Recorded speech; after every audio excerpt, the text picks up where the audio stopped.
ప్రభువైన యేసుక్రీస్తు వారి నామములో మీకు అందరికీ కూడా షలోమ్. షలోమ్ అనగా మీకు సమాధానము కలుగునగాక అని అర్థం. మరి చాలా కాలం తర్వాత మరలా బాంబే కాలనీలో చర్చి ఈ విధంగా నిర్మించిన తర్వాత బహుశా ఫస్ట్ టైం ఏమో దేవుని వాక్యాన్ని పంచుకోవడానికి దేవుడు గొప్ప అవకాశాన్ని ఇచ్చాడు. అందును బట్టి దేవుని ఎంతగానో మహిమపరుస్తున్నాను. దయచేసి మధ్యలో ఎవరు కూడా మొబైల్ ఫోన్స్ ఉంటే అవి సైలెంట్లో పెట్టియండి, లేదా స్విచ్ ఆఫ్ చేస్తే ఇంకా మంచిది. ఎందుకంటే రికార్డింగ్ అవుతుంది కాబట్టి మెసేజ్ మధ్యలో డిస్టర్బెన్స్ రాకూడదు. అనేక మంది చూస్తారు ఆ మెసేజ్ని, కాబట్టి మధ్యలో డిస్టర్బెన్సెస్ ఏమీ లేకుండా మీ పిల్లల్ని పక్కన కూర్చోబెట్టండి. మొబైల్ ఫోన్స్ అన్నీ కూడా సైలెంట్లో పెట్టండి. మనం దేవుని యొక్క సన్నిధిలో ఉన్నాం. ఎవరి సన్నిధిలో ఉన్నాం? దేవుని యొక్క సన్నిధిలో ఉన్నాం. ఆయన ఎలాంటి వాడంటే సైన్యములకు అధిపతియగు యెహోవా అని ఆయనకు పేరు. ఆకాశం ఆయన సింహాసనము, భూమి ఆయన పాదపీఠము. ఆయన సన్నిధిలో ఆయన ఉంటాడని వాగ్దానం చేశాడు. కాబట్టి ఎక్కడైతే ఇద్దరు ముగ్గురు ఆయన నామమున కూడి ఉంటారో అక్కడ ఉంటాను అని సెలవిచ్చిన దేవుడు ఈ రోజున మన కోసం, మన బ్రతుకుల్ని మార్చడానికి, మనతో మాట్లాడడానికి మన యేసయ్య మన మధ్యకి వచ్చి ఉన్నారు. కాబట్టి మనం ఖచ్చితంగా క్రమశిక్షణ పాటించాలి ఆయన సన్నిధిలో. ఆమేన్, హల్లెలూయా. మరి మీ అందరికీ తెలిసే ఉంటుంది, దేవుని యొక్క మహాకృపను బట్టి మరి జనతా కాలనీ ప్రాంతంలో దేవుని యొక్క సేవ చేయడానికి దేవుడు గొప్ప అవకాశం ఇచ్చాడు, ద్వారాలు తెరిచాడు. మరి ఆ ప్రాంతంలో నేను సేవ చేయడం జరుగుతుంది. నా కోసం మీరందరూ కూడా ప్రార్థన చేస్తున్నారు. అందును బట్టి దేవునికి మహిమ చెల్లిస్తున్నాము. అలాగే దేవుని యొక్క ఆశీర్వాదం మీ మీద, మీ కుటుంబాల మీద నిండుగా ఉండునుగాక. ఆమేన్, హల్లెలూయా. మన రెండు చేతులు పైకెత్తి ప్రభువుని స్తుతిద్దామా? హల్లెలూయా, హల్లెలూయా.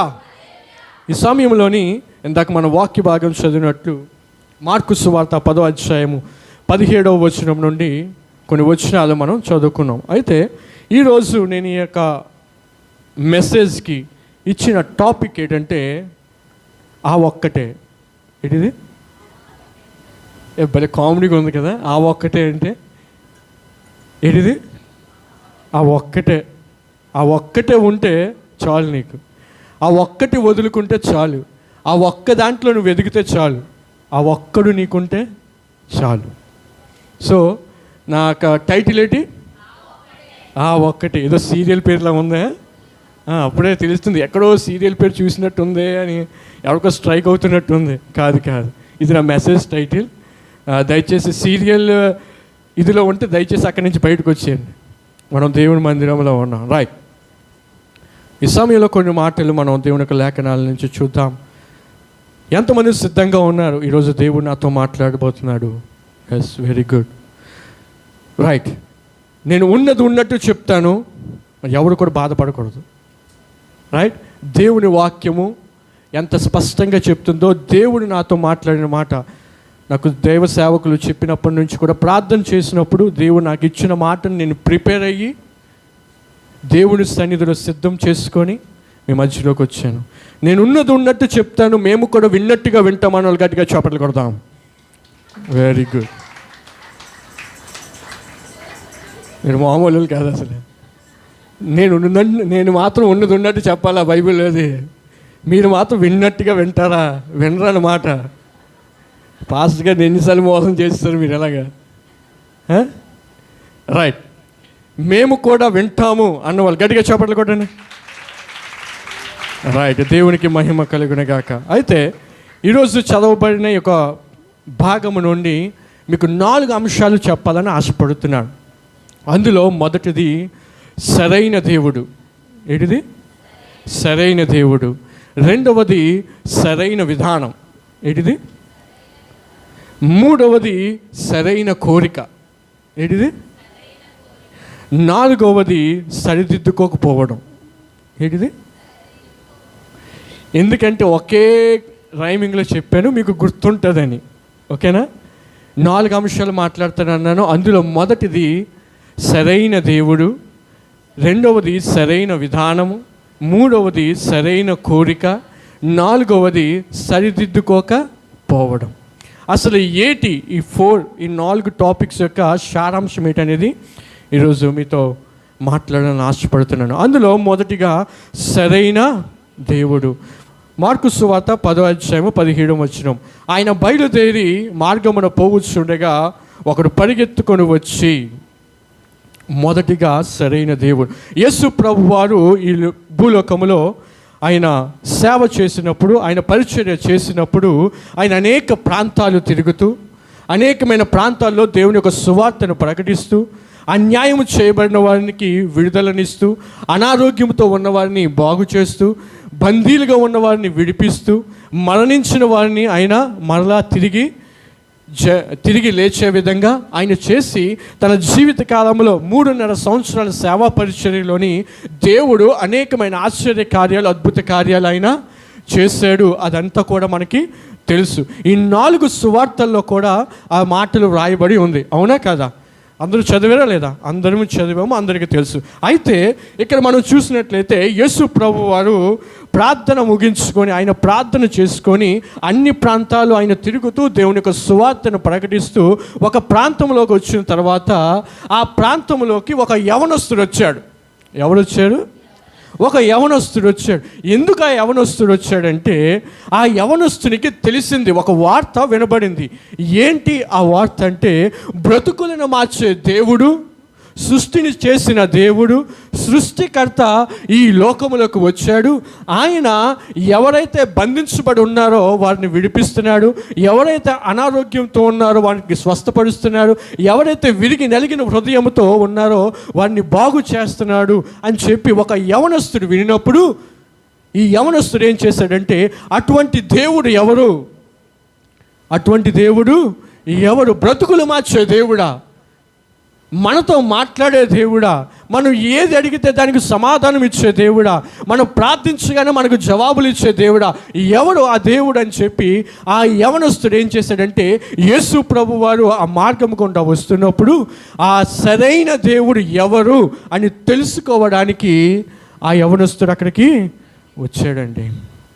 ఎక్కడికి వచ్చాడు? ఆ దేవుని దగ్గరికి వచ్చాడు. ఈరోజు చాలామంది మన కుటుంబాల్లో సమస్యలు ఉంటున్నప్పుడు, మన కుటుంబాల్లో అనారోగ్యం ఉన్నప్పుడు అనేక మందికి మనం చెప్తూ ఉంటాం, అమ్మా దేవుడి మందిరానికి రా, లేదా ప్రార్థన చేసుకో, దేవుడు నిన్ను బాగు చేస్తాడు, దేవుడు నీకు అనారోగ్యం నుంచి విడుదల దయచేస్తాడు, దేవుడు నీ పాపముల నిమిత్తం ఆయన చనిపోయాడు, దేవుని దగ్గరికి రా అని చెప్పి మనము కూడా ఇతరులు బాగుపడాలని ఆశతో మనము యేసయ్య కోసం చెప్తూ ఉంటాం. అవునా కదా? అనేక ప్రాంతాలు మనం సువార్తలకు వెళ్తూ ఉంటారు. మీరు అందరూ కూడా ఆ ప్రాంతాలకు సువార్తలకు వెళ్ళినప్పుడు అనేక మందికి సువార్త చేసినప్పుడు ఈ మాట ఖచ్చితంగా చెప్తాం, యేసు ప్రభు వారు ఎవరు అంటే, యేసు ప్రభు వారు బ్రతుకులను మార్చే దేవుడు. యేసు ప్రభు వారు పాపిని పరిశుద్ధంగా మార్చే దేవుడు. యేసు ప్రభు వారు ఎవరు అంటే, నిన్ను పరలోకానికి తీసుకుని వెళ్ళే ఏకైక మార్గము. ఎందుకంటే యేసు ప్రభు వారు చెప్పారు యోహాను సువార్త 14:6 ఏమని, నేనే మార్గము, సత్యము, జీవమును, నా ద్వారా తప్ప ఎవడు కూడా తండ్రి యొద్దకు రాడు అని యేసు ప్రభు చెప్పాడు. కాబట్టి కొంతమందికి యేసు ప్రభు ఎవరో తెలిసిన వారు యేసు ప్రభుని వెంబడిస్తున్నారు. తెలియని వారు ఏం చేస్తున్నారంటే, కొంతమంది ఆ యేసు ప్రభు ఎవరంటే, ఏ తెల్లోల దేవుడో, ఏ అమెరికా దేవుడో, అవునా కదా, ఏ ఆస్ట్రేలియా దేవుడో, ఏ కెనడా దేవుడో అని చెప్పి అంటూ ఉంటారు. నిజానికి వాళ్ళకి సత్యము తెలియదు కాబట్టి వాళ్ళు అలా అంటూ ఉంటారు. మీకు తెలుసా బెత్లెహేమ్ ఎక్కడ ఉందో? ఆసియా ఖండంలోనే ఉంది. ఎక్కడ ఉంది? ఆసియా ఖండంలో ఉంది. వీళ్ళందరికీ తెలియని విషయం ఏంటంటే, అమెరికా పుట్టి ఇప్పటికిప్పుడు ఇంచుమించుగా 300 సంవత్సరాలు అవుతుంది. మన భారతదేశం ఎప్పటి నుంచో ఉంది. మన భారతదేశానికి క్రీస్తు శకము 3వ శతాబ్దం 4వ శతాబ్దం మన తోమా గారు, దేవుని శిష్యుడైన తోమా గారు భారతదేశానికి వచ్చి దేవుని యొక్క సువార్తను ప్రకటించారు. అయితే చాలామందికి తెలియని విషయం ఏంటంటే, అమెరికా మొన్న పుట్టింది. కానీ అందరూ అనుకుంటారు యేసు ప్రభు అంటే అమెరికా వాళ్ళ దేవుడు, యేసు ప్రభు అంటే తెల్లోళ్ళ దేవుడు, ఆయన అమెరికా వాళ్ళ దేవుడు, వాళ్ళకే సమాధానం ఇస్తాడు, వాళ్ళ కోసమే పుట్టాడు, అక్కడ పుట్టాడు అనుకుంటారు. కానీ నిజానికి యేసు ప్రభు వారు మన ఆసియా ఖండంలోనే పుట్టారు. అది మనకెంతగానో గర్వకారణం. హల్లెలూయా. అయితే ఈ యవనస్తుడు ఆ యేసు ప్రభు ఎవరా అని చెప్పి ఆ యేసు ప్రభును తెలుసుకోవాలి, ఆ యేసు ప్రభుతో నేను మాట్లాడాలి అనే ఉద్దేశంతో యేసు ప్రభు దగ్గరికి పరుగున వచ్చి యేసు ప్రభు దగ్గరికి వచ్చి నిలబడ్డాడు. ఏం చేశాడు? యేసు ప్రభు దగ్గరికి వచ్చి నిలబడ్డాడు. ఈరోజు అడుగుతున్నాను, నువ్వు కష్టంలో ఉన్నప్పుడు, వ్యాధి బాధలో ఉన్నప్పుడు నువ్వు దేవుని మందిరానికి వస్తున్నావా? యేసు ప్రభు నీ బ్రతుకును మారుస్తాడు అని నీకు తెలుసు. యేసు ప్రభు దగ్గరికి వస్తే నీకు స్వస్థత కలుగుతుంది అని తెలుసు. యేసు ప్రభుకి ప్రార్థన చేస్తే ఆయన ప్రార్థన ఆలకిస్తాడు అని నీకు తెలుసు. కానీ ఈరోజున చాలామంది దేవుని మందిరానికి రావడానికి నిర్లక్ష్యం చేస్తున్నారు. దేవుని నమ్ముకున్న వారేనండి, దేవుని అంగీకరించిన వారే, మారు మనసు పొందిన వారే చిన్న అనారోగ్యం వస్తే దేవుని మందిరానికి డుమ్మా కొట్టేస్తున్నారు. చిన్న ఇంట్లో ఏదైనా సమస్య వస్తే నాకెందుకో ఈరోజు దేవుని మందిరానికి రాబోద్దు వేయట్లేదు, నువ్వు వెళ్ళిపో. నీ మనసు బాగు చేయడానికే దేవుడు ఉంటే నీ మనసు బాగోలేనప్పుడు నువ్వు ఇంటి దగ్గర నుండి ఏం సాధిస్తావు? అవునా కాదా? చూడండి, మీకు ఏం మనసు బాగోలేదు అనుకోండి, ఒక్కరు ఉంటే బాగుంటుందా? మీ బాధ అంతా ఎవరితోనే చెప్పుకుంటే బాగుంటుందా? ఎవరితోనే చెప్పుకుంటే మీ మనసు అంతా ఏమవుతుంది? చాలా తేలిక అయిపోతుంది. అమ్మయ్య, ఇప్పుడు నా మనసు అంతా తేలిక అయిపోయింది. ఎవరొకరితో చెప్పుకున్నాను నా బాధ, ఎవరొకరు విన్నారు. అయితే మీకు విషయం చెప్తాను చూడండి. దేవుని దగ్గరకు వచ్చి ఆశ్చర్య కార్యాలు, అద్భుత కార్యాలు చూసిన తర్వాత దేవుణ్ణే మర్చిపోతున్న ప్రజలండి. ఆ మనుషులతో చెప్పుకుంటే ఏంటి లాభం చెప్పండి? ఆ మనుషులతో చెప్పుకునే కన్నా మన జీవాధిపతి అయిన యేసయ్యకి చెప్పుకుంటే అది ఎంతో మేలు. ఆమేన్, హల్లెలూయా. అయితే ఈ యవనస్తుడికి తెలిసింది యేసు ప్రభు ఎలాంటి దేవుడు అని. తెలిసిన తర్వాత ఈ వ్యక్తి ఏం చేశాడంటే ఆ యేసు ప్రభు దగ్గరికి వచ్చి ఆ యేసు ప్రభుతోని చిన్న కన్వర్జేషన్ అవుతుంది. అక్కడ చిన్న మాటలు అక్కడ అవుతున్నాయి. ఏమనంటే ఆయన బయలుదేరి మార్గంలో పోవచ్చుండగా ఒకడు పరిగెత్తుకొని వచ్చి ఆయన ఎదుట మోకాలుని ఏం చేశాడంట? ఏం చేశాడు? మోకాలుని మొదట వచ్చాడు, సరైన దేవుని దగ్గరికి వచ్చాడు. రెండవది సరైన విధానం. ఏంటి ఆ విధానం అంటే సరైన విధానంలో ప్రార్థన చేయడం. ఆ యవనస్తుడు వచ్చాడు, బాగానే ఉంది. కానీ వచ్చిన ఆ యవనస్తుడు ఏ విధంగా దేవునికి మొరపెట్టాడో తెలుసా? అక్కడ రాయబడి ఉంది స్పష్టంగా. ఎలా మొరపెట్టాడు?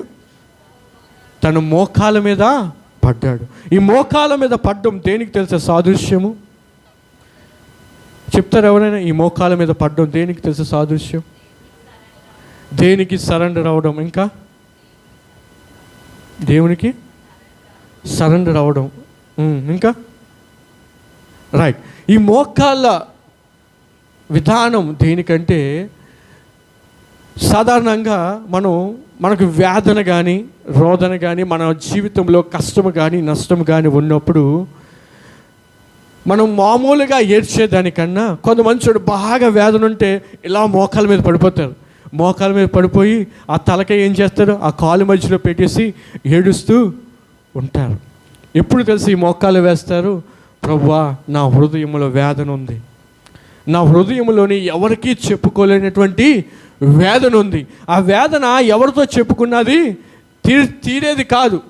ఎవరు తీర్చలేరు నా వేదనని. నా కన్నీరు ఎవరు తుడవలేరు, ఒక్క నీవు తప్ప వేరెవరు కూడా తుడవలేరు. అదిగో అందుకే ప్రభువా నీ దగ్గరికి నేను వచ్చాను, మోకాల మీద పడ్డాను, నీ సన్నిధిలో ప్రార్థన చేస్తున్నాను అని మోకాలకి అంత అర్థం ఉంది. మీకు ఇంకా అర్థం అవడం కోసం మనందరికీ ఒంటె తెలుసు, అవునా? ఒంటె, క్యామిల్. ఆ క్యామిల్ని ఏమంటారో తెలుసా? షిప్ ఆఫ్ ద డెజర్ట్ అంటారు. ఏమంటారు? షిప్ ఆఫ్ ద డెజర్ట్ అంటే ఎడారి ఓడ. ఏంటిది? ఎడారి ఓడ. ఆ ఎడారి ప్రాంతంలోని ఏ వెహికల్స్ కూడా అంత సాధారణంగా వెళ్ళవు. ఆ మట్టిలో, ఆ ఇసుకలో కేవలం ఒంటె మాత్రమే దూర ప్రాంతాలు ప్రయాణం చేస్తూ ఉంటాయి. అయితే ఎప్పుడైతే ఈ ఒంటె బలమైనవి, వంట అనగానే అప్పుడు ఎంతమంది మొహాల్లో నవ్వు వచ్చింది, ఫాస్టింగ్ కదా. ఈ ఒంటె ఏం చేస్తుందంటే బరువులన్నీ మోస్తుంది కదా. ఈ బరువులన్నీ మోస్తూ ప్రయాణం చేస్తున్నప్పుడు ఎప్పుడైతే ఈ ఒంటెకు బరువు అనిపిస్తుందో, తను ఇంకా మొయ్యలేను అనిపిస్తుందో, వెంటనే ఈ ఒంటె ఏం చేస్తుందో తెలుసా? తన మోకాల మీద పడిపోతుంది. ఏం పడుతుంది? మోకాల మీద పడిపోతుంది. ఆ మోకాల మీద పడగానే తన యజమానికి అర్థమవుతుంది. ఏమని అర్థమవుతుంది అంటే, ఈ ఒంటెకి చాలా బరువు ఎక్కువైపోయింది, కాబట్టి ఆ బరువును కొంత మనము తీసేయాలి. ఏంటంట? ఆ బరువును మనము కొంత తీసేయాలి అని చెప్పి తన యజమానికి అర్థమవుతుందంట. అలాగే మనం ఎప్పుడైతే భారంతో ఉన్నామో, కష్టంలో ఉన్నామో, కన్నీటి గుండా వెళ్తున్నామో, పరిస్థితులు అర్థం కాని విధంగా మనం వెళ్ళిపోతున్నామో, ఆ సమయంలో నువ్వు నేను మనమందరము చేయవలసిన పని ఏంటో తెలుసా?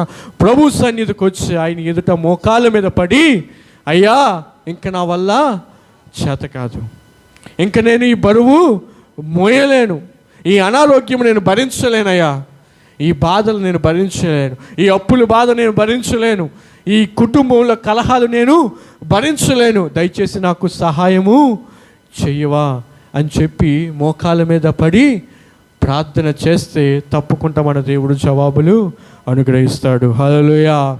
కానీ నేటి దినాన దురదృష్టశాతం ఏంటంటే చాలామంది దేవుణ్ణి నమ్ముకున్నప్పటికీ కూడా దేవుని సన్నిధిలో ప్రార్థన చేయడానికి కూడా ఇష్టపడడం లేదు. మోకాల ప్రార్థన తర్వాత అసలు ప్రార్థనకి రమ్మంటేనే రావడం లేదు. చాలామంది ఎందుకమ్మా ప్రార్థన రాలేదంటే, దేవుని మందిరంలోకి వస్తే కరోనా అంటిపోద్ది. ఏమంటిపోద్ది? కరోనా కాదు, కరోనానండి, కరోనా అంటికిపోద్దంట. అందుకే దేవుని మందిరాలకి రారంట. కానీ వీళ్ళు ఏం చేస్తున్నారో తెలుసా? దేవుని మందిరాలకి రారు, కానీ బయట ఫంక్షన్లకి మాత్రం వెళ్తారు. ఎక్కడికి? బయట ఫంక్షన్లకి వెళ్తారు, డీమార్ట్లకి వెళ్తారు, రిసార్ట్స్కి వెళ్తారు, బీచ్లకి వెళ్తారు. దేవుడి మందిరానికి రామంటే దేవుడి మందిరంలో ఏటి వచ్చేస్తుందంట? వైరస్ వచ్చేస్తుందంట. పక్కనే కూర్చుంటామంట. నిజం చెప్పాలంటే ఆ బయటికి వెళ్తేనే బోల్డ్ రోగాలు అంటుకుంటాయి. డీమార్ట్కి వెళ్ళండి ఒకసారి. ఆ డీమార్ట్ మీరు చేసిన ప్రతి ప్యాకెట్ మీద ఎంతమంది చేతులు వేశారో, అవునా కాదా? అయినా సరే ఆ డీమార్ట్కి వెళ్ళాలి. దేవుని మందిరానికి రమ్మంటే రావు.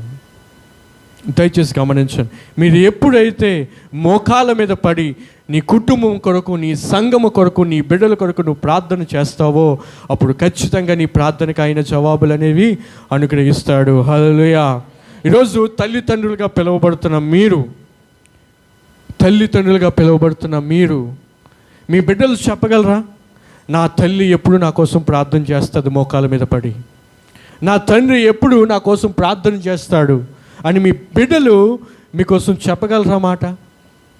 అదోనీరామ్ జడ్సన్ అనే భక్తుడు తన డైరీలో ఈ విధంగా రాసుకున్నాడు. ఏమనంటే, అదోనీరామ్ జడ్సన్ ఎప్పుడు స్కూల్కి వెళ్ళి ఇంటికి వచ్చినా సరే వాళ్ళ డాడీ తన రూమ్లో డోర్ వేసుకొనే ఉండేవాడంట.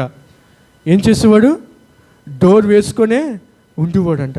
డాడీ ప్రతిరోజు ఎందుకు డోర్ వేసుకుంటున్నాడు, అసలు డాడీ లోపల ఏం చేస్తున్నాడని చెప్పి అదోనీరామ్ జడ్సన్ బయటికి వెళ్ళి ఆ బయట కిటికీ తెరిచి చూస్తే ఈ అదోనీరామ్ జడ్సన్ గారి యొక్క తండ్రి మోకాల మీద పడి కన్నీరు కార్చుకుంటూ తన కుమారుని కొరకు ప్రతిరోజు పశ్చాత్తాపడి ప్రార్థన చేస్తాడంట. ప్రతిరోజు కన్నీరు కారుస్తాడంట. అదోనీరామ్ జడ్సన్ తన డైరీలో రాసుకుంటూ, ఈరోజు నేను ఈ స్థితిలో ఉన్నానంటే దానికి కారణము నా తండ్రి మోకాల జీవితము, నా తండ్రి మోకాల మీద పడి నా కోసం చేసిన ప్రార్థనే. ఆ ప్రార్థన వల్లే ఈరోజు నేను రక్షించబడ్డాను, ఆ ప్రార్థన వల్లే ఈరోజు నేను దేవుని యొక్క సేవ చేస్తున్నాను అని చెప్పి తన డైరీలో అదోనీరామ్ జడ్సన్ రాసుకున్నాడు. ఈరోజు అడుగుతున్నాను, నీ కుమారుడు నిన్ను చూసినప్పుడు నీ కోసం ఎటువంటి సాక్ష్యం ఇస్తున్నాడు? నీ కుమార్తె నిన్ను చూసినప్పుడు నీ కోసం ఎటువంటి సాక్ష్యం ఇస్తుంది? మా నాన్న అబ్బో ఎప్పుడు చూసినా గొడవలే, మా అమ్మో ఎప్పుడు చూసినా మా నాన్నతో గొడవ పడుతూనే ఉంటారు, వాళ్ళేం ప్రార్థన చేస్తారు? ఈ సాక్ష్యం పొందుకుంటున్నారా? లేదా నా తల్లి ఎప్పుడు కూడా నా కోసం ఖచ్చితంగా ప్రార్థన చేస్తుంది, మా అమ్మ ఖచ్చితంగా నా కోసం ప్రార్థన చేస్తుంది, మా నాన్న ఖచ్చితంగా నా కోసం మోకాళ్ళ మీద పడి ప్రతిరోజు నా కోసం ప్రార్థన చేస్తాడు. ఆ విధంగా సాక్ష్యం ఇచ్చే బిడ్డలు తన తల్లిదండ్రుల కోసం ఇక్కడ కూర్చున్న వాళ్ళు ఎంతమంది ఉన్నారండి? ఒక విషయం గమనించండి, మనం భయంకరమైన రోజుల్లో ఉన్నాం. భయంకరమైన రోజుల్లో ఉన్నాం అనుకోబాకండి. నాకు బంధువులు తోడుంది, నాకు స్నేహితులు తోడుంది, నాకు పేరు ప్రఖ్యాతులు కలిగిన వాడు నాకు తోడుగా ఉన్నారు అని అనుకోబాకండి. ఏ తోడు కూడా ఎవరిని రక్షించలేదు. ఒక్క దేవుడు తప్ప నీ జీవితాన్ని బాగు చేసేవాడు ఎవరు లేరు. 3-4 years బ్యాక్ ఒక ప్రాంతంలో జరిగిన సంఘటన. ఒక కుటుంబంలోని అన్నయ్య చెల్లి ఇద్దరు ఉన్నారు. ఇద్దరు కూడా చక్కగా చదువుకుంటున్నారు. ఆ చెల్లికి 12 years అయితే ఆ తల్లి తన కుమారునికి చెప్పింది, అరే నాన్న, చెల్లి ట్యూషన్కి వెళ్ళాలి కాబట్టి చెల్లిని ఆ ట్యూషన్లో డ్రాప్ చేసి నువ్వు వచ్చేరా అనగానే ఈ కుమారుడు వాళ్ళ అన్నయ్య ఏం చేశాడంటే తన చెల్లిని ట్యూషన్లో దేబెట్టేసి ఆ ట్యూషన్లో డ్రాప్ చేసి వాడు ఇంటికి వచ్చేసాడు. ఇంటికి వచ్చి ఫ్రెండ్స్తో బయటికి వెళ్ళాడు. బయటికి వెళ్ళిన తర్వాత ఆ ట్యూషన్ అయ్యే టైంకి మరలా వాళ్ళ మదర్ ఆ కుమారుడికి ఫోన్ చేసి అరే నాన్న, చెల్లికి ట్యూషన్ కంప్లీట్ అయ్యే టైం అయింది కాబట్టి నువ్వేం చేస్తావంటే అర్జెంటుగా నువ్వు వెళ్ళి చెల్లిని పికప్ చేసుకొని ఇంటికి తీసుకొని వచ్చారా అంటే ఆ కుమారుడు చెప్పాడు, అమ్మా నేను బయట ఉన్నాను, కొంచెం బిజీగా ఉన్నాను, బుక్స్ కొనుక్కోవడానికి వచ్చాను. ఇదిగో మన ఇంటి పక్కన మన ఫ్రెండ్ ఉన్నాడు కదా, ఇంకో అన్నయ్య ఉన్నాడు కదా, ఆ అన్నయ్యని పంపించు, ఆ అన్నయ్య వెళ్ళి తీసుకొని వచ్చేస్తాడు చెల్లిని అనగానే ఆ ఆంటీ గారు ఆ వ్యక్తికి చెప్పారు, నాన్న నువ్వు వెళ్ళి చెల్లిని తీసుకొచ్చారా అంటే సరే ఆంటీ తీసుకొని వచ్చేస్తానని చెప్పి ఆ వ్యక్తి వెళ్ళి ఆ ట్యూషన్లో ఉన్న ఆ కుమార్తెను తీసుకొని వచ్చాడు. తీసుకొని అక్కడ ట్యూషన్లో తీసుకొని వచ్చేసాడు. 6 గంటలకి ట్యూషన్ అయిపోతుంది. 7 అయింది, ఆ కుమార్తె ఇంకా ఇంటికి రాలే. 8 అయింది, ఆ కుమార్తె ఇంకా ఇంటికి రాలే. 9 అయింది, రాలే. 10 అయింది, రాలే. ఈలోగా తల్లిదండ్రులకి కంగారు వచ్చింది. 6 గంటలకి రావాల్సిన నా కుమార్తె ఇంకా ఇంటికి రాలేదు, ఏం జరిగింది అని చెప్పి ఏ వ్యక్తిని అయితే పంపించాడో ఆ వ్యక్తికి వాళ్ళ పేరెంట్స్ ఫోన్ చేసి, అమ్మా ఇదిగో నీ కొడుకు ఇలాగా నా కుమార్తెను తీసుకొని రావడానికి వెళ్ళాడు, ఇదిగో ఇప్పటి వరకు రాలేదు, ఒకసారి నీ కొడుకు ఒకసారి ఇవ్వా, చెల్లి ఎక్కడ ఉందో అడుగుతానంటే ఆ తల్లి చెప్తుంది, నా కుమారుడు కూడా వెళ్ళాడు, ఇంకా ఇప్పటికొచ్చి ఇంటికి రాలేదని చెప్పగానే ఏం అర్థం కాలేదు ఆ తల్లికి. అర్థం కాకపోతే మొత్తం ఊరంతా తిరిగారు. పోలీస్ స్టేషన్లో కంప్లైంట్ ఫైల్ చేసి ఆ ఊరంతా తిరుగుతుంటే వెతికితే తెల్లవారుజామున 6 గంటలకి ఒక చెత్త బొట్టులోని ఒక 12 సంవత్సరాల అమ్మాయి యొక్క బట్టలన్నీ తీసేసి ఆ రక్కులతో ఉండి ఆ అమ్మాయి అందులో చచ్చిపోయి ఉంది. ఏమైంది? చచ్చిపోయి ఉంది. 12 సంవత్సరాల అమ్మాయి. ఎవరు తోడు పంపించారు?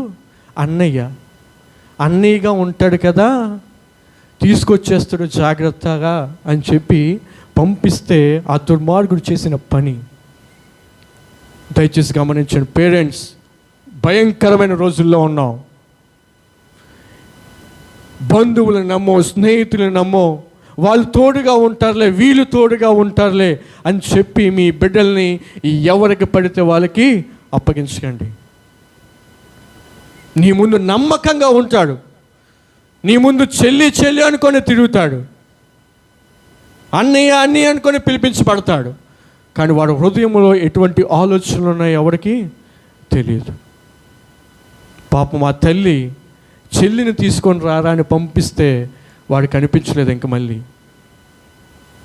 ఎంత దారుణం అండి. నమ్ముకుంటున్నావా నీ స్నేహితుల్ని? నీ బంధువులు నీకు తోడుగా ఉన్నారనుకుంటున్నావా? నీ స్నేహితులు నీకు అండగా ఉన్నారనుకుంటున్నావా? అవేమి ఫలించవు. ఏదో ఒక రోజు వాళ్ళు నిన్ను అడ్డంగా వదిలేసి వెళ్ళిపోతారు. ఈ లోకములో నీకు తోడుగా వచ్చేది, నువ్వు ఏ కష్టంలో ఉన్నా నిన్ను ఆదుకునేది మనం సేవిస్తున్న నిజమైన ప్రభు అయిన యేసుక్రీస్తు వారు. హల్లెలూయా. అటువంటి దేవుని గనక నువ్వు ప్రార్థన చెయ్యకపోతే రేపొద్దున పరిస్థితులు ఎంత దారుణంగా ఉంటాయి నీకు అర్థం కావు. ఎన్ని చూడట్లేదండి టీవీ ఛానల్స్లో, ఎన్ని చూడట్లేదు. బాబాయ్ అంటాడు, కూతురులా ఫీల్ అవడాడు. చిన్నాన్న అంటాడు, కూతురులా ఫీల్ అవడు. భయంకరమైన పరిస్థితుల్లోకి మనం వచ్చేసాం. నీ బిడ్డలు క్షేమంగా ఉండాలంటే తల్లులు ఖచ్చితంగా మీరు చేయవలసిన పని, నీ బిడ్డల కొరకు నువ్వు ఖచ్చితంగా ప్రార్థన చేయాలి. ప్రార్థన చేయకపోతే భయంకరమైన దినాలు సాతానుగాడు నీ కోసం పొంచుకొని ఉన్నాడు.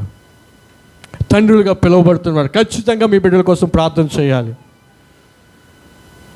సూసన్నా వెస్లీ, జాన్ వెస్లీ గారి యొక్క తల్లి, తనకి 10 మంది పిల్లలుంటే వాళ్ళందరూ పడుకున్నప్పుడంట ఆ తల్లి ప్రతి ఒక్కరి దగ్గరికి వెళ్ళి వాడి మీద చేయి వేసి 1 గంట సేపు ప్రార్థన చేసేదంట.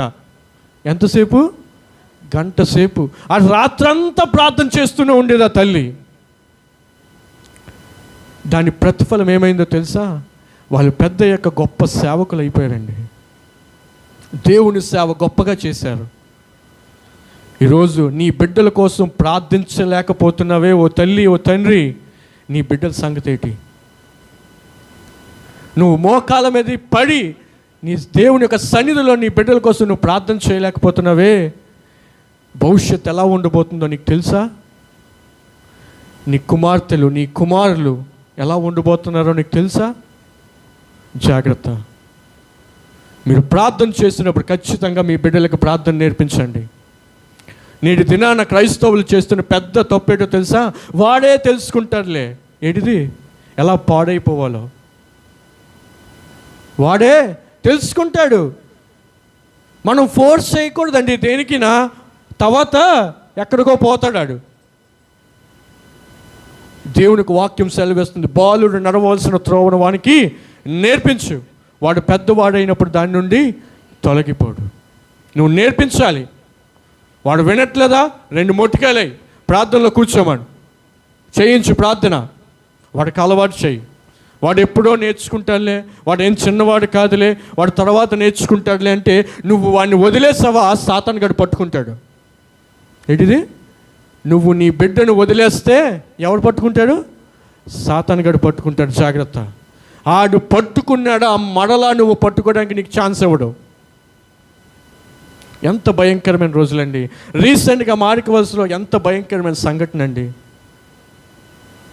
కుమారుడు వ్యసనాలతో ఏమయ్యాడు? తల్లిని బాధిస్తుంటే తల్లి తట్టుకోలేక కొడుకుని చంపేసిందండి. విన్నారా న్యూస్? ఇక్కడ మారికవలసే 2-3 వీక్స్ బ్యాక్. దారుణం. వేధిస్తున్నాడు, వ్యసనాలకు గురైపోయాడు. తల్లిని వేధిస్తున్నాడు. నాకు డబ్బులు ఇస్తావేవా, నాకు సిగరెట్ కావాలి, మందు కావాలి, డ్రగ్స్ కావాలి అని ఏడిపిస్తుంటే ఆ బాధ తట్టుకోలేక, ఆ టార్చర్ తట్టుకోలేక కన్న తల్లి కొడుకుని చంపేసిందండి. ఒకసారి ఆలోచించండి, ఎంత వేధిస్తే తల్లి అలా చేసుంటుంది. అవునా కదా? కన్న తల్లి కొడుకుని చంపేసిందంటే ఎంత వేధించుంటాడు వాడు. ఆ తర్వాత చంపేసిన తర్వాత అక్కడ కూర్చొని ఏడుస్తుంది ఆ తల్లి. చంపేసిన తర్వాత ఏంటి లాభం అండి? దయచేసి చెప్తున్నాను, నువ్వు ప్రార్థించేటప్పుడు సరైన ప్రార్థన విధానం నువ్వు నేర్చుకో. నీ బిడ్డల కొరకు నువ్వు ప్రార్థన చేయి, నీ బంధువుల కొరకు నువ్వు ప్రార్థన చేయి, నీ సంఘము కొరకు నువ్వు ప్రార్థన చేయి, నీ సేవకుల కొరకు నువ్వు ప్రార్థన చేయాలి. అప్పుడే నీ భవిష్యత్తు దేవుని యొక్క చేతిలో ఉంటుంది. నువ్వు ప్రార్థన చేయకుండా, నువ్వు దేవుని సన్నిధిలో కనిపించకుండా, దేవుని సన్నిధిలో నువ్వు మొరపెట్టకుండా, నువ్వు ఏదేదో చేస్తాను, వాళ్ళు తోడున్నారు, వీళ్ళు తోడున్నారు, నాకు బలం ఉందనుకుంటే ఏమీ సాధించలేవు. చూసి నువ్వు నేను చెప్తున్నా, ఏమీ సాధించలేవు. ప్రార్థన ఖచ్చితంగా నీ కుటుంబంలో నీ బిడ్డల కొరకు నువ్వు ప్రార్థన చేయాలి. పిల్లలు మీరు కూడా మీ పేరెంట్స్ కోసం మీరు ప్రార్థన చేయాలి. మీ ఫాదర్ మీ మదర్ డ్యూటీకి వెళ్తున్నప్పుడు వాళ్ళు క్షేమంగా రావాలా లేదా? వాళ్ళు రావాలంటే మీరేం చేయాలి? పిల్లలు మీ డాడీ కోసం, మీ మమ్మీ కోసం మీరు ప్రార్థన చేయాలి. భయంకరమైన రోజులండి. 1 డే బ్యాక్, నిన్న కాక మొన్నే స్టీల్ ప్లాంట్లోని భయంకరమైన సంఘటన. ఒక కాంట్రాక్టర్, మా ఇంటి దగ్గర ఆవిడే, ఒక కాంట్రాక్టర్. ఆయన కాంట్రాక్టర్ అయితే ఒక బిల్డింగ్ కట్టించాడు. బిల్డింగ్ కట్టిస్తే ఆ బిల్డింగ్ ఎవరైతే కట్టించుకున్నారో వాళ్ళు డబ్బులు ఇవ్వకపోతే అడిగాడు గట్టిగా, ఇదిగో కట్టేశాను, నాకు ఉన్న బ్యాలెన్స్ ఇవ్వమంటే బ్యాలెన్స్ నా దగ్గర లేదు, నేను ఇవ్వను, ఏం చేసుకుంటావు చేసుకో అన్నాడు. అంటే ఏం చేసుకోమంటావు ఏంటి, నువ్వు ప్రేమతో అడిగావు, చక్కగా కట్టించాము, అయిపోయిన తర్వాత ఇస్తానన్నో డీలింగ్ ఉంది కదా, ఇదిగో అగ్రిమెంట్ అని చెప్పి చూపిస్తే వాళ్ళు ఏం చేశారో తెలుసా? ఏ బిల్డింగ్ అయితే కట్టారో ఆ బిల్డింగ్లోకి తీసుకొని వెళ్ళి ఆ వ్యక్తిని చంపేసి, ఆ కాంట్రాక్టర్ని చంపేసి ఆ ఊరేసి వదిలేసి పారిపోయారు. బయట న్యూస్ ఏమని తెలుసా క్రియేట్ చేశారు? మేము ఇవ్వలేదని చెప్పేసరికి తట్టుకోలేక ఊరేసుకొని చచ్చిపోయాడంట. ఎంత దారుణం అండి. నిన్న కాక నిన్నే మా అమ్మ వెళ్ళి వాళ్ళ కుటుంబంకి వెళ్ళి ఓదార్చి కొంచెంసేపు మాట్లాడి వచ్చి చెప్పింది నాకు ఈ న్యూస్. డబ్బు ఉంది, డబ్బు తనకి తోడుగా ఉంది అనుకున్నాడు కాంట్రాక్టర్. కొన్ని లక్షల కోట్లు ఉన్నాయి, బ్రతికించలేదు. ఈరోజు నీ ఉద్యోగం ఉంది, నీకు తోడుగా అనుకుంటున్నావా? నీ బంధువులు నీకు అండగా ఉన్నారు, ఏ కష్టం వచ్చినా నీ బంధువులు చూస్తారనుకుంటున్నావా? నీ స్నేహితులు ఒక ఫోన్ కాల్ కొడితే చాలు ఎంత డబ్బు కావాలని వాళ్ళు తెచ్చేస్తారనుకుంటున్నావా? జాగ్రత్త, వాళ్ళెవ్వరూ నీకు చివరి వరకు ఉండరు. నువ్వు సేవిస్తున్న దేవుడు మాత్రమే నీతో చివరి వరకు ఉంటాడు. హల్లెలూయా. సరైన ప్రార్థన విధానం ఖచ్చితంగా నేర్చుకోలేండి. ఆ యవనస్తుడు యేసు ప్రభు దగ్గరికి వచ్చాడు. వచ్చి సరైన క్రమంలో దేవునికి ప్రార్థన చేయడం మొదలుపెట్టాడు. అయితే ఆ వ్యక్తి వచ్చి ఆ యేసు ప్రభు వారిని ఏమడుగుతున్నారో ఒకసారి చూద్దామా? సద్బోధకుడా, నిత్య జీవమునకు వారసుడవుటకు నేనేమి చేయదునని ఆయన్ను అడిగాను. చాలమ్మా. ఏం కోరాడంట? ఒక అద్భుతమైన కోరిక అండి. ఏటా కోరిక? నిత్య జీవానికి వారసుడు అవ్వాలంటే నేను ఏం చేయాలి? దేవుని రాజ్యంలో ప్రవేశించాలంటే నేను ఏం చేయాలి? ఈరోజు దేవుని సంగమా, నువ్వు ప్రభు దగ్గరికి వచ్చి ఎలాంటి కోరికలు కోరుకుంటున్నావు? ఆ ఒక యవనస్తుడు అండి, యవనస్తుడు వచ్చి దేవుని సన్నిధిలో, నేను నిత్య జీవానికి వారసుడు కావాలంటే ఏం చేయాలి? అద్భుతమైన కోరిక, సరైన కోరిక. ఈరోజు దేవుని సన్నిధికి వస్తున్న నీవు, దేవుని బిడ్డగా పిలువబడుతున్న నీవు దేవుని సన్నిధికి వచ్చి ఏం అడుగుతున్నావు? చాలామంది యవనస్తులైతే నాకు మంచి బాయ్ ఫ్రెండ్ కావాలి. ఎవరు? మంచి బాయ్ ఫ్రెండ్. నేను ఎప్పుడు ఫోన్ చేసినా నన్ను బైక్ మీద వచ్చి పికప్ చేసుకోవాలి, అలాంటి వాడు కావాలి. అబ్బాయిలు అయితే నాకు మంచి గర్ల్ ఫ్రెండ్ కావాలి, అడిగినప్పుడల్లా డబ్బులు ఇవ్వాలి, ఫోన్పేలు పేటిఎంలు చేయాలి. నాకు మంచి పాపులారిటీ కావాలి, నాకు మంచి ఫేమ్ కావాలి. చాలామంది నేటి దినాన్న ఆ విధంగా ఉన్నారండి. నేను ఎవరి కోసం మాట్లాడలే, క్రైస్తవుల కోసం మాట్లాడుతున్నాను. ఈ మాటలు మనకే అవసరం. ఫ్యాన్ ఫాలోయింగ్ కొంతమంది దేవుని మందిరానికి వచ్చి నన్ను అందరూ చూడాలి, అదో కోరిక, మాయదారి కోరిక. అది అందరూ చూడాలి, అందరూ నా వైపే చూడాలి, అందరూ నా కోసమే మాట్లాడుకోవాలి. దేవుని సన్నిధికి వచ్చి ఏం కోరుకుంటున్నావు కూడా నీకు అర్థం కావట్లే. అయితే ఒక మాట గమనించండి, నా దేవుడు కోరికలు తీర్చేవాడు కాదు కానీ అవసరాలు తీర్చేవాడు. హల్లెలూయా. నీకు ఏ అవసరం ఉందో ప్రతి ఒక్క అవసరత కూడా ఆయన తీరుస్తాడు. నువ్వు కోరిన పిచ్చి పిచ్చి కోరికలు తీర్చేవాడు కాదు నా దేవుడు. నీకు ఇల్లు ఉంది, పక్కవాడు ఒక ఫ్లోర్ వేసాడు, నువ్వేటనుకుంటావు? నేను ఇంకో 2 ఫ్లోర్లు వేయాలి. అదేంటిది? కోరిక. నీకు ఉంది ఇల్లు, నీ అవసరం తీర్చబడింది, కానీ నువ్వేం కోరుకుంటున్నావు? ఇంకో 2 ఫ్లోర్లు వేయాలి పక్కవాడిని చూసి. దేవుడు తీరుస్తాడా? తీర్చు. నీకు ఒక కారు ఉంది, నీ పక్కోడు బెంచ్ కారు కొన్నాడు, ఆడు బెంచ్ కారు కొన్నాడు, నేను దానికన్నా మంచిది కొనాలి. అదేంటిది? కోరిక. నీకు అవసరత ఏతుండో దేవుడు ఆ అవసరత తీర్చాడు. కానీ మనం ఏం చేస్తున్నాం తెలుసా? నేటి దినాన దేవుని సంఘానికి వచ్చి కోరికలు, పిచ్చి పిచ్చి కోరికలు, పనికిరాని కోరికలు, వ్యర్థమైన కోరికలు మనము కోరుకుంటూ ఉంటున్నాం. ఈ లోకానుసారమైన కోరికలు, ఇంతలో కనిపించే అంతలో మాయమైపోయే కోరికలు మనం కోరుకుంటున్నాం. అందుకే దేవునికి వాక్యం సెలవిస్తుంది. కొలస్సీలకు రాసిన పత్రిక 3:2 మీరు పైనున్న వాటి అందు ఆసక్తి కలిగి ఉండడు కానీ భూలోకమందు అయిన వాటి మీద ఉంచకండి. చదువుదాం ఒకసారి ఆ మాట. కొలస్సీలకు రాసిన పత్రిక, పైనున్న వాటి మీదనే కానీ అది ఏంటంట, భూ సంబంధమైన వాటి మీద మీరు మనస్సు పెట్టుకోకండి. మీరు అనుకుంటున్నారా ఎంజాయ్ చేస్తాను ఫుల్ అని? చేయలేరు. సమయం ఉన్నప్పుడే, నీకు ఆరోగ్యం ఉన్నప్పుడే, దేవుడు నీకు సంఘాన్ని ఇచ్చినప్పుడే, దేవుని సేవకులు నీ దగ్గర ఉన్నప్పుడే నువ్వేం చేయాలి? నీ సమయాన్ని నువ్వు సద్వినియోగము చేసుకోవాలి. ఆ సమయాన్ని నువ్వు సద్వినియోగం చేసుకోకపోతే ఆ తర్వాత నువ్వు ఎంత సమయము నీ సంఘంతో గడపాలన్నా, నీ సేవకునితో గడపాలన్నా నీకు సమయం మరలా రానే రాదు. దయచేసి ప్రభుపేట మనం చేస్తున్న ఒక సేవకునిగా దేవుని మందిరానికి వచ్చి పిచ్చి పిచ్చి కోరికలన్నీ కోరుకోకండి. నీకు ఏదైనా అవసరం ఉందా, ఆ అవసరత కోసం ప్రార్థన చేయండి. దేవుడు ఖచ్చితంగా తీరుస్తాడు. ఎందుకంటే ఆయన వాగ్దానం ఇచ్చాడు. నీకు ఏది కావాలో ఆయన ముందుగానే నిర్ణయించి ఉంచాడు. నీకు ఏది కావాలో ప్రతిదీ కూడా 2000 సంవత్సరాల క్రితం ఆయన ఏం చేశాడు? కంప్లీట్గా అంతా కూడా నీ కోసం చెల్లించాడు.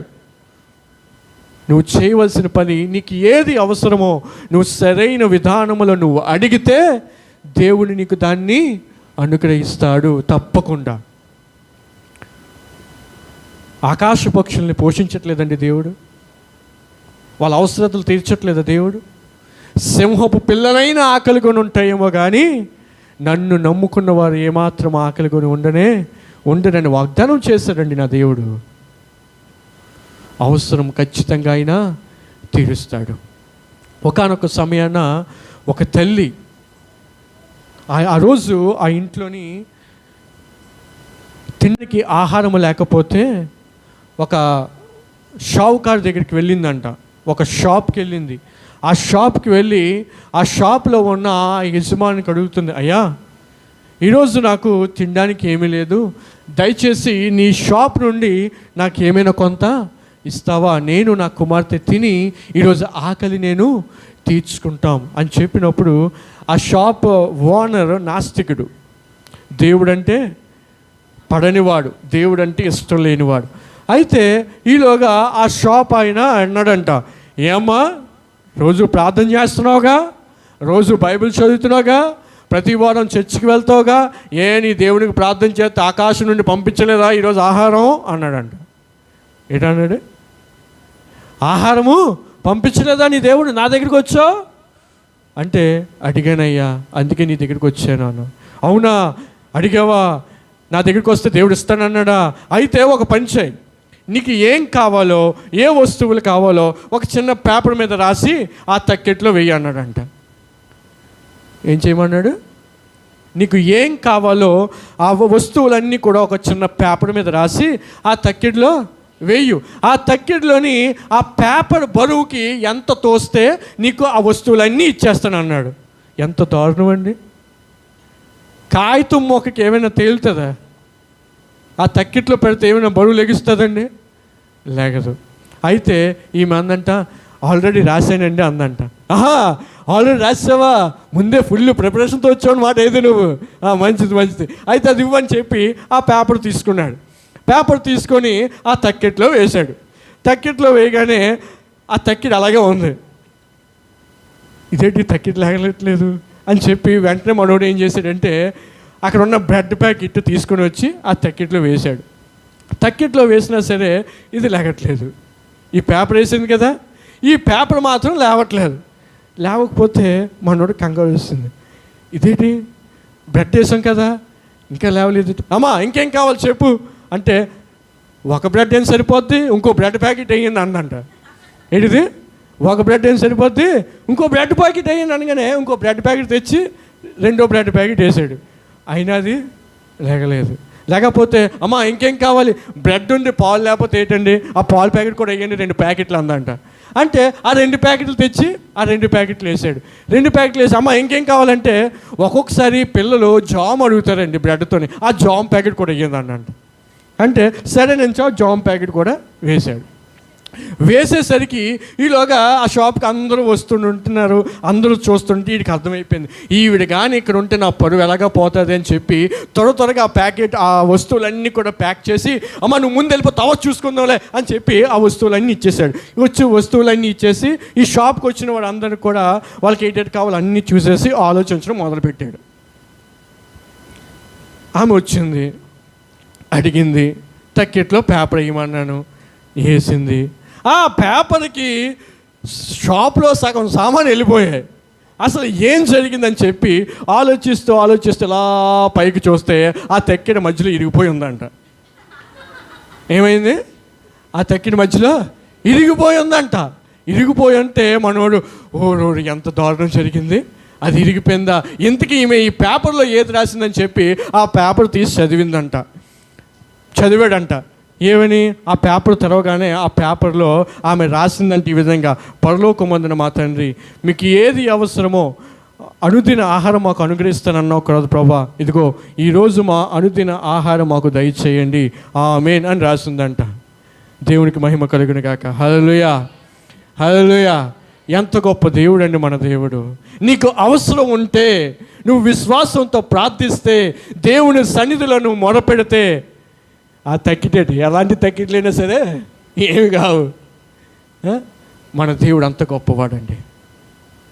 ఆమె అవసరత దేవుడు తీర్చాడు. ఈరోజు దేవుడి మందిరానికి వస్తున్న నీవు నీ అవసరత ప్రభువుని అడుగుతున్నావా, లేదా నీకు ఇష్టమైన పిచ్చి పిచ్చి కోరికలు ప్రభువుని కోరుకుంటున్నావా? ఏం అడుగుతున్నావు ప్రభువుని? నీ అవసరత అయితే ఖచ్చితంగా దేవుడు తీరుస్తాడు. నీ కోరికలు అయితే ఆయన ఇష్టపడ్డు తీర్చడానికి. బహుశా నువ్వు దేవుని సన్నిధికి వచ్చి ఏవేవో కోరుకుంటున్నావేమో, అందుకే ఆయన నీ జీవితంలో చేయడానికి ఆయన ఇష్టపడడంలే. మొదటిగా ఆ యవనస్తుడు ఎక్కడికి వచ్చాడు? సరైన దేవుని దగ్గరికి వచ్చాడు. రెండవది ఏం చేశాడు? సరైన ప్రార్థన విధానం ఏంటో చూపించాడు. మూడవది ఏం చేశాడు? సరైన కోరిక, నిత్య జీవానికి వారసుడు కావాలంటే ఏం చేయాలి? ఈరోజు ఎంతమంది ఎప్పుడైనా ఈ ప్రార్థన చేశారా? ప్రభా నేను పరలోక రాజ్యానికి రావాలంటే ఏం చేయాలి, నాకు నేర్పించు నాయనా అని ప్రార్థన చేశారా? నేను ముందెప్పుడు చేయలే. ఈ వాక్యము దేవుడు చూపించిన కానీ ప్రార్థన చేయడం మొదలెడుతున్నాను. నేను ముందెప్పుడు చేయలే ఈ విధంగా. కానీ దేవుని వాక్యం చదివిన తర్వాత, దేవుడు నాతో మాట్లాడిన తర్వాత ఆ యవనస్తుడే అడిగితే నేను ఎందుకు అడగకూడదు ప్రభువుని? అడగడం మొదలు పెడుతున్నా. ప్రభా నేను పరలోక రాజ్యం చేరాలంటే ఇంకా ఎలా జీవించాలి, ఇంకా ఏం చేయాలి? దేవుడు ఖచ్చితంగా సహాయం చేస్తాడు. ఈరోజు దేవుని సన్నిధిలో ఉన్న మీరు కూడా ప్రభు సన్నిధిలో అడగండి. శ్రేష్టమైనది అడగండి, మీకు నచ్చింది కాదు, దేవునికి ఇష్టమైనది అడగండి. ప్రభా నా భవిష్యత్తు మంచిగా ఉండాలంటే ఏం చేయాలి? నేను ఒక ఆత్మీయ కుటుంబంలో ఉండాలంటే ఏం చేయాలి? వివాహం కావాల్సిన వారు, నేను ఒక ఆత్మీయ కుటుంబంలో ఉండాలంటే ప్రభా నేను ఏ విధంగా ప్రార్థన చేయాలి? నా కుటుంబం బాగుండాలంటే నేను ఏం చేయాలి? ప్రభువుని అడగండి. ఖచ్చితంగా నా ప్రభువు మీకు జవాబులు అనుగ్రహిస్తాడు. హల్లెలూయా. నాలుగవది, ద లాస్ట్ ఏంటిది? సరిదిద్దుకోకపోవడం. ఈ యవనస్తుడు వచ్చాడండి, సరైన దేవుడి దగ్గరికి వచ్చాడండి, సరైన విధానంలోనే ప్రార్థన చేశాడండి, సరైన కోరిక కోరుకున్నాడండి. కానీ లాస్ట్కి వచ్చేసరికి ఆ కోరిక కోరాడు కదా, ఆ కోరికను చూసి యేసు ప్రభు కూడా ముచ్చటేసిందండి.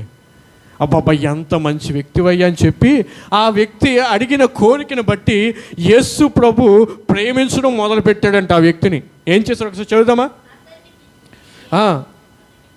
అతన్ని ప్రేమించాడు. ఏంటంట? ఆ కోరిక అలాంటిది. ఈరోజు నువ్వు అడిగే దాన్ని బట్టి దేవుడు నిన్ను ప్రేమిస్తున్నా? ఎప్పుడు అలాంటి కోరికలు అంటున్నాడా? రాక వస్తావు దేవుని మందిరానికి, వచ్చి చెత్త కోరికలు అన్నీ కోరుకుంటా బయటికి, ఎప్పుడు మాయదారి కోరికలే నీకు అంటున్నాడా? లేకపోతే బా సరైన కోరిక కోరుకున్నావు అమ్మా, సరైన అవసరం చెప్పావు, ఖచ్చితంగా నీకు తీరుస్తాను అంటున్నాడా? ఒకసారి గమనించండి. ఈ యవనస్తుడు వచ్చి అడిగిన తర్వాత దేవుడు ఆ కోరికను బట్టి దేవుడు అతన్ని ప్రేమించాడు. ప్రేమించి ఏమన్నాడు? అయ్యా, నీకు అన్నీ సూపర్, నువ్వు అన్ని ఆజ్ఞలు పాటిస్తున్నావు, కానీ ఆ ఒక్కటే ఏంటిది ఇందాక చెప్పాను కదా, ఆ ఒక్కటే ఏమైంది? చదువు. ఒక్కటి కొదువుగా ఉన్నది. నీకు కలిగినవన్నీ అమ్మి బీదలకేమో పరలోకమందు నీకు ధనము కలుగును చెప్పాను.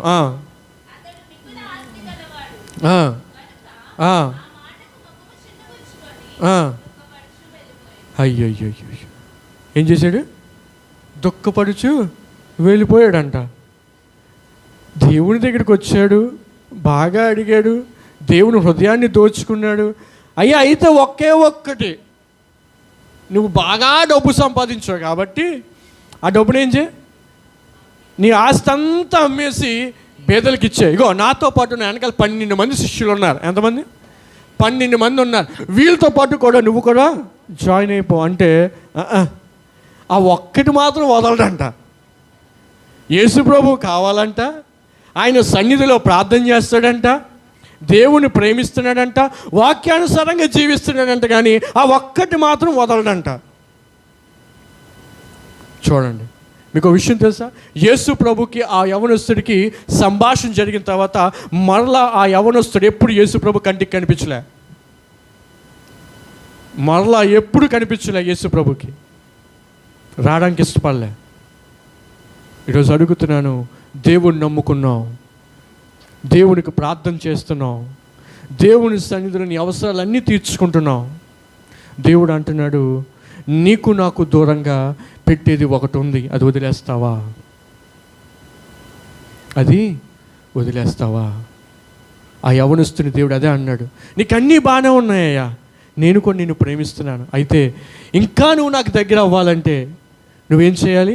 ఆ ఒక్కటి విడిచిపెట్టే. ఏంటిది? ఆ ఒక్కటి విడిచిపెట్టే. ఆ యవనస్తుడు విడిచిపెట్టలేకపోయాడు. విడిచిపెట్టలేకపోయేసరికి ఏమైందో తెలుసా? ఆ యవనస్తుడు యేసు ప్రభువును విడిచి వెళ్ళిపోయాడు. యేసు ప్రభువునైనా విడిచిపెట్టేశాడు, కానీ తనకున్న ఆస్తిని మాత్రం విడిచిపెట్టలేదు. ఈరోజు అడుగుతున్నాను, నువ్వు దేనినైతే ఎక్కువగా ప్రేమిస్తున్నావో, దేని మీదైతే ఆధారపడుతున్నావో, దేన్ని నమ్ముకొని నువ్వు జీవనం ముందుకు సాగించేస్తున్నావో, మీ అందరికీ దేవుడు ఒకటి చెప్తున్నాడు, నువ్వు నాకు ఇంకా దగ్గర అవ్వాలంటే, ఇంకా నీ ఆత్మీయ జీవితం ఎదగాలంటే, ఇంకా సేవా పరిచర్య ఎదగాలంటే ఆ ఒక్కటి వదిలే. మరలా వెనక్కి తిరిగి చూడొద్దు. ఆ ఒక్కటి వదిలే. బహుశా ఆ యవనస్తుని వల్లే మనం కూడా ఉంటున్నామేమో. వాక్యం వింటున్నావు, దేవుని సన్నిధికి వస్తున్నావు, ప్రార్థన చేస్తున్నావు, అన్నీ బాగున్నాయి, కానీ దేవుడు విడిచిపెట్టమనేది నువ్వు విడిచిపెట్టలేకపోతున్నావు. బహుశా అందుకేనేమో నీ ప్రార్థనకి దేవుడు జవాబు ఇవ్వలేకపోతున్నాడు. ఆయన హస్తాలు కుర్చకాలేదండి సహాయం చేయడానికి. ఆయన చెవులు మందం కాలేదండి వినడానికి. ఆయనకి నీకు మధ్య నీ పాపములే ఉన్నదా లేదా మాట? ఆయనకి నీకు మధ్య నీ పాపములే అడ్డముగా ఉన్నాయి. ఆయన సహాయము చేయడానికి సిద్ధంగా ఉన్నాడు, నీకు జవాబులు ఇవ్వడానికి సిద్ధంగా ఉన్నాడు. అయితే సమస్య అంతా ఎవరి దగ్గర అంటే దేవుని దగ్గర కాదు. సమస్య అంతా వచ్చి పడింది నీ దగ్గరే. నువ్వే వదలట్లే. దేవుడు ఏదైతే విడిచిపెట్టమన్నాడో, ఏ బ్యాడ్ హ్యాబిట్ అయితే దేవుడు విడిచిపెట్టమన్నాడో ఆ బ్యాడ్ హ్యాబిట్ నువ్వు విడిచిపెట్టలేకపోతున్నావు. ఆ గొడవలు పడే తత్వాన్ని నువ్వు విడిచిపెట్టలేకపోతున్నావు. ఆ త్రాగుడనే వ్యసనం నువ్వు విడిచిపెట్టలేకపోతున్నావు. పక్కవాడంటే పడకపోయే తత్వాన్ని నువ్వు విడిచిపెట్టలేకపోతున్నావు. సమాధానంగా దేవుని యొక్క సంఘములో ఉండడం నువ్వు నేర్చుకోలేకపోతున్నావు. దేవుడు అడుగుతున్నాడు, ఆ ఒక్కటి విడిచిపెట్టే. ఆ ఒక్కటి విడిచిపెట్టేస్తే నువ్వెక్కడుంటావు? దేవుని యొక్క రాజ్యంలో ఖచ్చితంగా ఉండు. మీరు అందరికీ డౌట్ ఉండొచ్చు, ఒకటే కదా పాస్టర్ గారు ఏమైందని. మామూలుగా వస్తుంది మనుషులు అన్నాక. ఒకటే ఇది ఏమైంది అని సాయి కూడా డౌట్ వచ్చిందంటే అక్కడి నుంచి చెయ్యెత్తాడు, చూపెత్తున్నాడు. ఆ ఒకటే కదా, ఆ ఒక దాంట్లో ఏముంది, ఏమైనా అవుతుంది ఆ ఒక దాంట్లోనే? ఏం కాదు, భలేటోళ్ళు మీరు. నేను ఏంటంటే దానికి తలకి చూపెడుతున్నారు మీరు. ఆ ఒక్కది మనం వదులుకుంటే ఏమైనా అయిపోద్దా? ఆ ఒక్కటి ఉంచుకుంటే ఏమైనా అయిపోద్దా? మీకు అర్థం అవడం కోసం చెప్తాను. బిందుతో ఒక నీళ్ళు తెచ్చారు, నీళ్ళు తెచ్చి చక్కగా ఇక్కడ పెట్టారు. దేంతోని? బిందు నిండా నీళ్ళు తెచ్చారు, నీళ్ళు తెచ్చి అక్కడ పెట్టారు. రాత్రి మీరు వెళ్ళిపోతూ బిందుకి ఒక చిన్న కన్నం పెట్టి వెళ్ళిపోయారు. ఏం చేశారు? కన్నం పెట్టి వెళ్ళిపోయారు. ఒక్క కన్నమే కదా, వెళ్ళిపోయారు. కన్నం పెట్టేసి వెళ్ళిపోయారు. ఉదయాన్నే వచ్చి చూడగానే ఏమవుతుంది?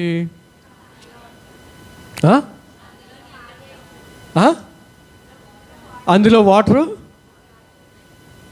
ఎడిది పూర్ణ ఏదో చెప్తుంది, అందులో ఉన్న వాటరు ఖాళీ అయిపోతుంది. అదే ఎందుకు ఖాళీ అయిపోతుంది? ఒక్క కన్నమే కదా,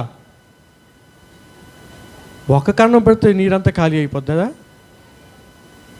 ఒక్క పాపమే నిన్ను నరకానికి తీసుకొని వెళ్ళిపోతుంది. జాగ్రత్త.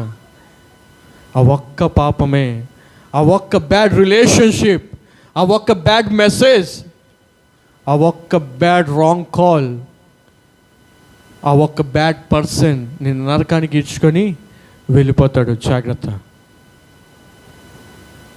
చక్కగా నవ్వుతున్నారు కొంతమంది, అర్థం కాక. ఈ మాట అర్థమైతే ఏడుస్తారు. ఆ ఒక్కటి నీలో ఉండిపోయి నువ్వేమి సాధించలేవు. ఆ యవ్వనస్తుడికి ఆ ఒక్కటేనండి, దేవుని రాజ్యం దగ్గరికి వచ్చాడండి. నిత్య జీవం పొందుకోవడానికి ఏం చేయాలయ్యా అని వచ్చాడు. ఆ ఒక్కటి విడిచిపెట్టి నువ్వు వచ్చేస్తావయ్యా అన్నాడు. విడిచిపెట్టలేదు. మరలా దేవునికి కనిపించలేదు. దేవుని రాజ్యం మిస్ అయిపోయాడు. ఈరోజు దేవుడు నీతోనే మాట్లాడుతున్నాడు. నువ్వు దేవుని రాజ్యానికి రావడానికి సిద్ధంగా ఉన్నావు, మరి ఆ ఒక్కటి నువ్వు విడిచిపెట్టడానికి సిద్ధంగా ఉన్నావా? అది ఏటో నీకు దేవునికి తెలుసు. నిన్ను ఆత్మీయంగా దిగజార్చేది ఏటో నీకు దేవునికి తెలుసు. నిన్ను దేవునికి దూరం చేసేది ఏటో నీకు నీ దేవునికి తెలుసు. అది ఉద్యోగమే కావచ్చు, రిలేషన్షిప్పే కావచ్చు, నీ బంధువే కావచ్చు, నీ స్నేహితుడే కావచ్చు, నీ బెస్ట్ ఫ్రెండ్సే కావచ్చు. దేవుడు అంటున్నాడు, నీకు నాకు దూరంగా ఏదైతే ఉందో, దూరంగా పెట్టేది ఏదైతే ఉందో అది నువ్వేం చేయాలి? విడిచిపెట్టాలి. అది విడిచిపెడితేనే నువ్వేం చేస్తావు? పరలోక రాజ్యానికి వచ్చే అవకాశం నీకు ఉంటుంది. ఆ ఒక్కటి నువ్వు ఉంచేసుకొని రాలేవు. అగస్టిన్ తన జీవితంలో ఒక ప్రార్థన చేశాడండి. ఏంటి తెలుసా ప్రార్థన? మూడోసారి అగస్టిన్ తన జీవితంలో 3 ప్రార్థనలు చేశాడు. ఒకటో ప్రార్థన ఏంటో తెలుసా? ఆల్రెడీ ఒకసారి మీకు చెప్పాను. ప్రభువా నా పాపాలన్నీ క్షమించు. అయితే అప్పుడే కాదు, అదొకటి. రెండవది ఏంటి తెలుసా? ప్రభువా నా పాపాలన్నీ క్షమించు, ఆ ఒక్కటి ఉంచే అన్నాడంట. ఏంటిది? నా పాపాలన్నీ క్షమించు, ఆ ఒక్కటే ఉంచే. అగస్టిన్ యొక్క పాపం ఏంటో తెలుసా? ఆ ఒక్కటేటో తెలుసా? అగస్టిన్ జీవితంలో వ్యభిచారం. అన్నీ విడిచిపెట్టేశాడు. మందు విడిచిపెట్టేశాడు, డ్రగ్స్ విడిచిపెట్టేశాడు, స్మోకింగ్ అన్ని బ్యాడ్ ఫ్రెండ్స్ అందరినీ విడిచిపెట్టేశాడు. ఆ ఒక్కటి ఉండిపోయింది అగస్టిన్ జీవితంలో.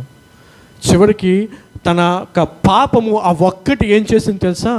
ఆఖరికి పని మనిషితో పాపము చేయడానికి అగస్టిన్ దిగజారిపోయాడు. దిగజారిపోతే తన పాపములో పడిపోయి ఇంక ఏం చేయాలో తెలియక తను రాసుకున్నాడంట, ఒక బానిసకే నేను బానిసనైపోయాను. తన ఇంట్లో పనిచేసి ఒక బానిస పిల్లకే బానిస కింద మారిపోయాడు. ఈరోజు దేవుడు నీతో మాట్లాడుతున్నాడు. విడిచిపెట్టు, వదిలే, ఆ ఒక్కటి వదిలే. నువ్వు అయినా వినకపోతే నీ జీవితం దిగజారిపోతుంది. జాగ్రత్త. ఉపవాస ప్రార్థనలకు వచ్చారు, ప్రభు సన్నిధిలో ప్రార్థన చేస్తున్నారు. అలవాటు ప్రకారంగా ఉండకండి, ఆనవాయితీగా చేసేకండి. ఉపవాస ప్రార్థన అంటే ఏంటో తెలుసా? అసలు ఉపవాస ప్రార్థన అంటే ఏంటో తెలుసా? దేవుని ఉగ్రత, దేవుని యొక్క ఉగ్రత మీ మీదకి రాకుండా ఆపేదే ఉపవాస ప్రార్థన. ఆ ఉపవాస ప్రార్థనలో నువ్వేం చేయాలో తెలుసా? దేవుని సన్నిధిలో దేవుడు నీకు ఏదైతే విడిచిపెట్టమన్నాడో అది నువ్వు విడిచిపెట్టాలి. నినివే పట్టణస్తులందరూ కూడా నాశనం అయిపోతుంటే 40 రోజుల్లో నాశనం అయిపోతారని చెప్పి యోనా ప్రవక్త చెప్తే వాళ్ళందరూ ఏం చేశారో తెలుసా? ఉపవాసం ఉండి వాళ్ళ పాపములన్నీ ఒప్పుకొని విడిచిపెట్టారు. విడిచిపెట్టిన తర్వాత దేవుడు వారిని కనికరించాడండి. ఉపవాస ప్రార్థనలో వాళ్ళు ఏం చేశారు? వారి పాపములు ఒప్పుకొని ఏం చేశారు? విడిచిపెట్టారు. ఈరోజు దేవుడు ఎందుకు ఈ 21 రోజులు ఉపవాస ప్రార్థనలు ఇచ్చాడంటే, నీ జీవితంలో నువ్వు ఆత్మీయ జీవితానికి ఎదగకుండా ఏదైతే నిన్ను ఆపుతుందో దాన్ని విడిచిపెట్టు అని చెప్పడానికే. ఇంకా అంతకంటే సారాంశం ఏట్లేదు ఉపవాస ప్రార్థనలో. నువ్వు సరి చేయబడాలి, నీ జీవితాన్ని సరిదిద్దుకోవాలి, దేవుని యొక్క రాజ్యంలో నువ్వు వారసురాలుగా మారాలి. అది దేవుని యొక్క కోరిక అండి. అందుకే ఉపవాస ప్రార్థన. ఒకవేళ ఎవరైనా ఇప్పటి వరకు దేవుని మందిరానికి వచ్చి వాక్యం వింటూ దేవుని యొక్క బల కార్యక్రమంలో పాలు పంచుకుంటూ దేవుడు నిన్ను ఏదైతే వదిలిపెట్టమన్నాడో అది వదిలిపెట్టకపోతే దయచేసి చెప్తున్నాను, దేవుని సేవకునిగా రానున్న రోజుల్లో భయంకరమైన పరిస్థితులకు వెళ్ళిపోతావు. జాగ్రత్త, జాగ్రత్త. ఆ రోజు రాకముందే దేవుని సన్నిధిలో ప్రార్థన చేస్తే ఎంత మంచిదండి. అందరూ కూడా కళ్ళు మూసుకుందాం, ప్రభు సన్నిధిలో ప్రార్థన చేద్దాం.